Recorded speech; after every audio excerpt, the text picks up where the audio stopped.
Say goodbye to online privacy. The UK government is eyeing a massive VPN crackdown. Now, this one is an interesting one. Now, I'm not going to beat around the bush in this video. I'm going to get straight to the point. At some point this month, the British government is going to announce how they plan to tackle VPN usage in the UK. And a lot of people are worried about this, and I don't want this to be a video that sparks fear in anyone. It shouldn't be. This here is a lens cap for the camera. Yeah, let's pretend it's a VPN. The UK government could require me by law to give over my identification to use this lens cap.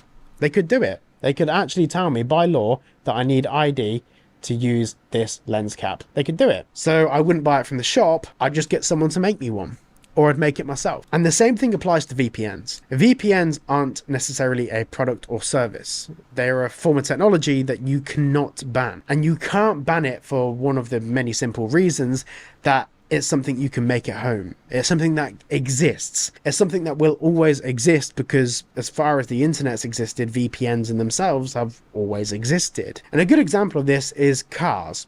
I know we're getting a bit off beat here, but it will make sense. A good example of this is cars.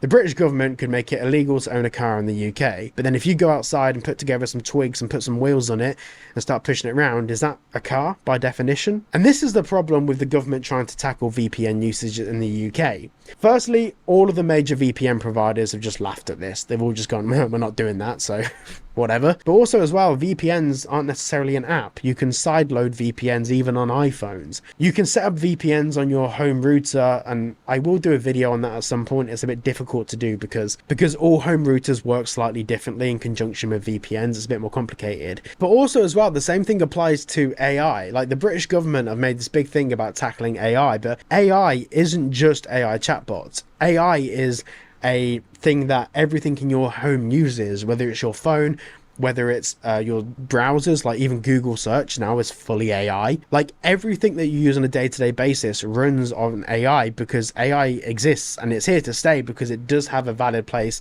in everything we do. You watching this video, the only reason you saw this video in your feed is because of artificial intelligence put my video in a certain position so you could see it. And also talking about AI, you're probably sick of using things like ChatGPT, which for all intents and purposes don't exactly have the best record with your digital privacy. Well, luckily for you, you have Lumo AI. You guys have heard of Proton. I don't need to explain who they are. They're a company that we all obviously know and trust. Alongside the other services, which include things like mail and VPNs, they also have a chatbot, which essentially this is in the market as a competitor to things like ChatGPT, with a very, very, very big difference, and one that you're probably going to care about. They don't keep any logs on what you type into your chatbot.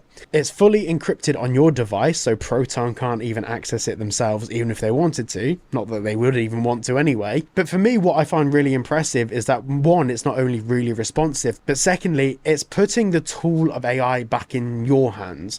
Rather than using some big tech company that you don't trust, if you have to query something with AI, you can use a company that we know are a privacy first company, which for me, obviously considering my channel, is a very big thing. So if you do use AI services, at least you can now do it safely. So check out Lumo for free at the link down below, which is proton.me/cyberwaffle. And let's carry on with the video. So no specific date has been set at this point, and Liz Kendall, has not yet outlined what those measures will entail.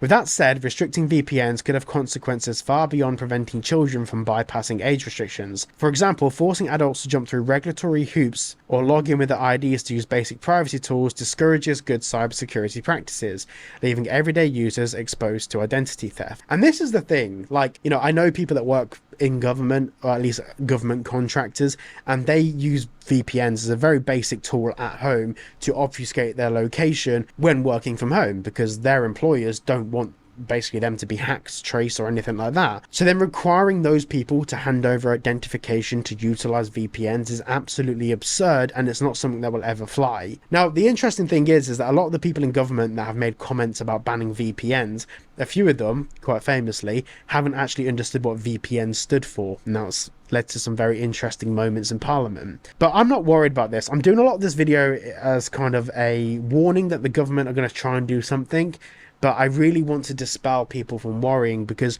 even if they require people to submit ID on the Apple App Store to download a VPN, you don't have to get a VPN from the Apple App Store.